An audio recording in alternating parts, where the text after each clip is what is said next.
siempre hablan de esta teoría de que una mariposa mueve sus alas y eso tiene efectos totalmente magnificados en otro lugar. Entonces me encantó que decía, si una mariposa mueve sus alas en Argentina, decía, eso genera un tornado en Texas. Y esa es toda una teoría del caos que también hasta es explicada a través de la matemática. Tienen millones de mediciones de la matemática de cómo una fuerza o algo puede a su vez afectar a otro lugar.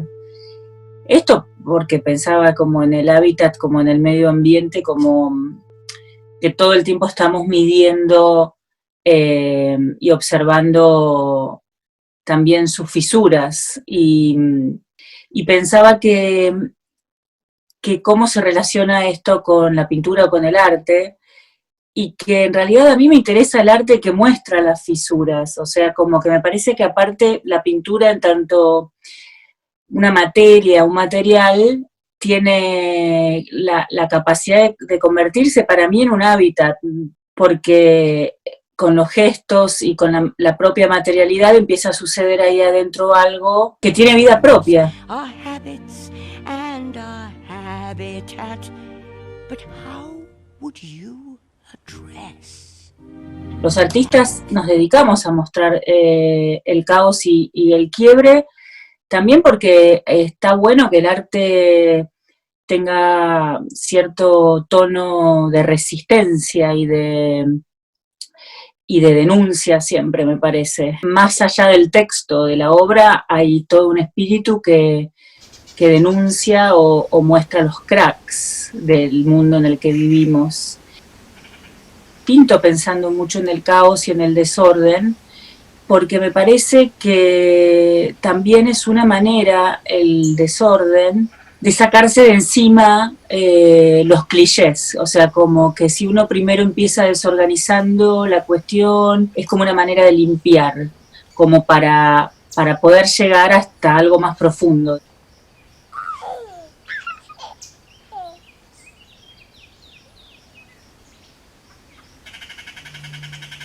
Hace poquito vi a alguien que estaban unas niñas mirando los Teletubbies otra vez. Me pareció una interpretación rarísima de un hábitat, porque viste que están esas cuevitas donde viven los Teletubbies en el pasto y el sol es un bebé. Pareció que era como una idea de hábitat bebecéntrica. ¿Qué hace ahí un gato en una bañadera? No corresponde. Creo que está muy bueno también para detectar lo que es el hábitat, detectar lo que no corresponde, porque también por el fuera de lugar nos damos cuenta lo que el hábitat es, en el fondo. Qué raro que es cuando uno ve una alteración del medio ambiente, como un desequilibrio, uno se asusta y dice, ¿acá qué está pasando? Acá pasó en un momento que todos los pájaros caían muertos y eran millones de pájaros muertos, o cuando aparecen las libélulas, que hay millones de libélulas.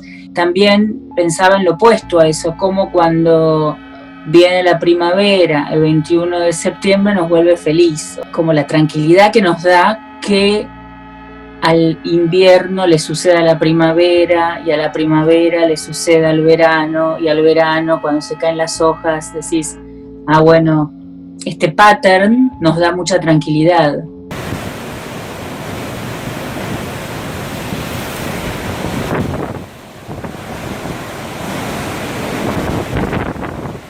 De golpe están habiendo como unos mini tornados y vivo muy cerca de un parque y en donde estos árboles de 300 años caen y son como unas especies de elefantes, ballenas, que verlos subvertidos horizontalmente es muy increíble, lo que a uno les pasa con la gravedad también. Y me gusta porque el mismo árbol en ese momento pasa a ser como especie vegetal y vos lo ves ahí como un animal casi. Entonces es donde las dos cosas están un poco mostrando esta cuestión de la interrelación, ¿no?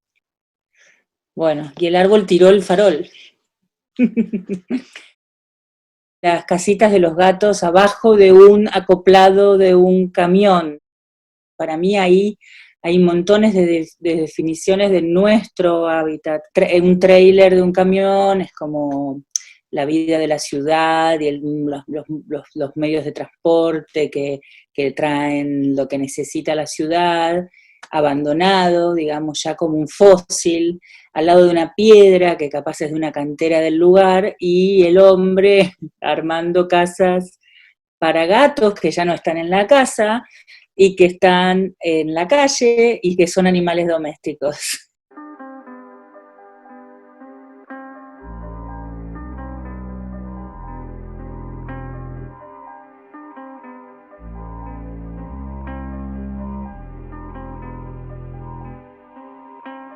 Esto fue increíble porque estas personas que estábamos en la playa empezaron a hacer esta especie de ritual.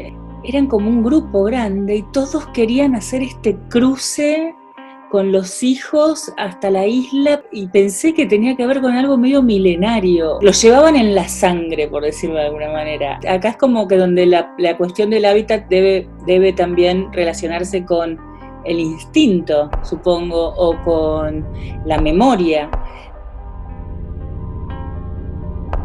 Creo que también la alienación de la ciudad y la falta de poder volver a la naturaleza hace que se la niegue en un punto, que todo contacto con la naturaleza es memoria y es conciencia.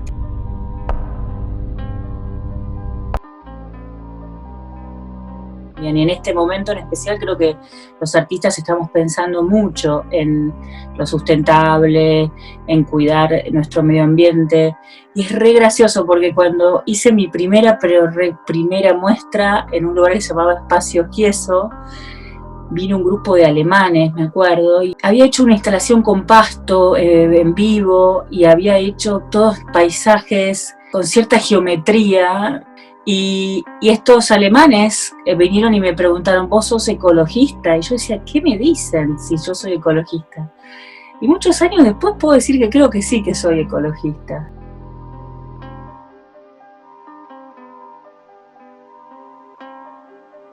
El hongo, la bacteria, es lo mismo que la pintura. Para mí acá ya casi hay como una especie de planificación entre el sujeto de la pintura y lo que estamos hablando, y la pintura en sí misma, como la pintura se autodesarrolla como un hongo, digamos. Pero a mí lo del hongo me gusta como un quiebre en donde la naturaleza corta un camino, y también porque siempre asociamos el hongo a esta cuestión de la bacteria y de algo que crece de una situación en especial en donde se dan ciertas condiciones. En inglés hay una palabra muy linda que se llama thrive, que acabo de ver la traducción y es progreso. O sea, es donde una especie puede progresar.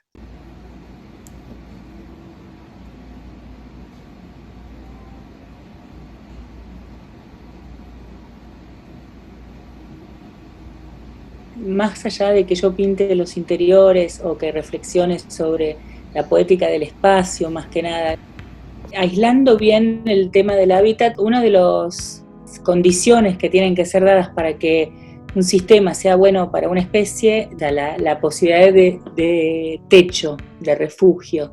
Por ahí, en ese sentido, los interiores sí son para mí, pueden estar reflexionando sobre el hábitat.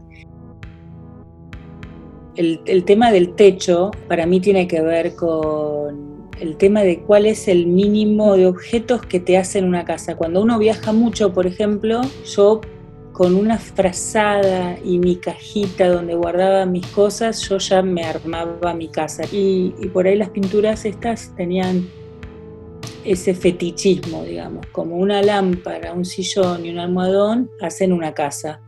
Más que nada también para el ojo, o sea, cómo el ojo crea hogar de 3 elementos, ¿no?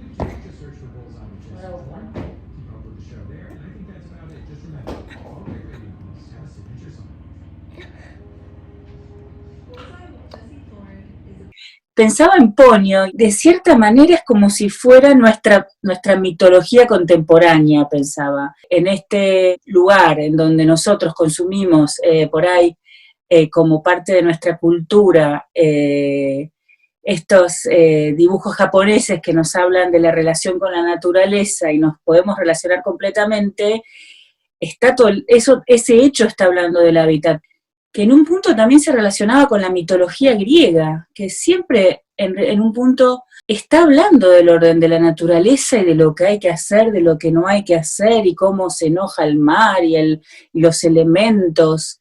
Y en un punto tienen que ver un montón con Ponyo, y cómo de alguna manera también siempre la mitología fue una especie de narración alrededor del medio ambiente, y antes nunca lo había pensado así.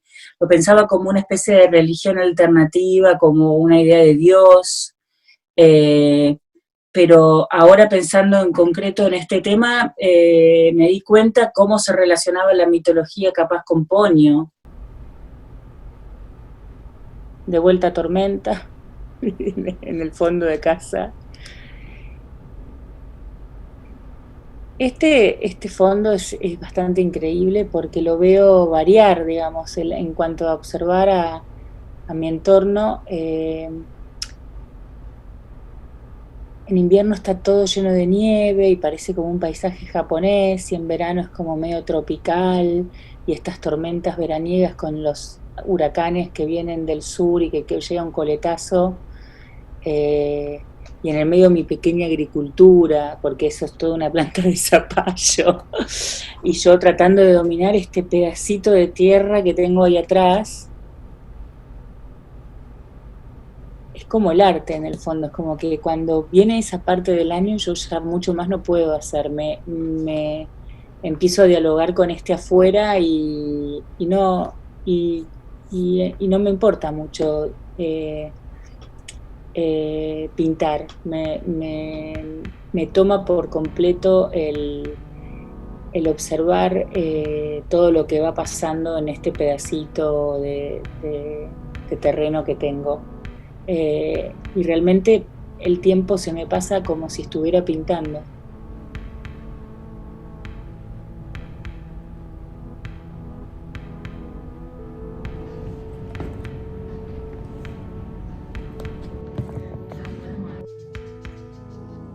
Bueno, y esta es mi casa dibujada por mi hijo y pintada después por mí, el frente de mi casa.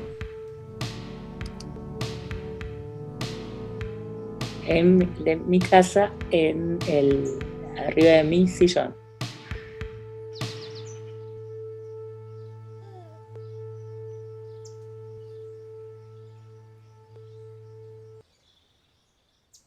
Hola, soy Alejandra Sever. Me gusta hablar de cualquier cosa que tenga que ver con el caos.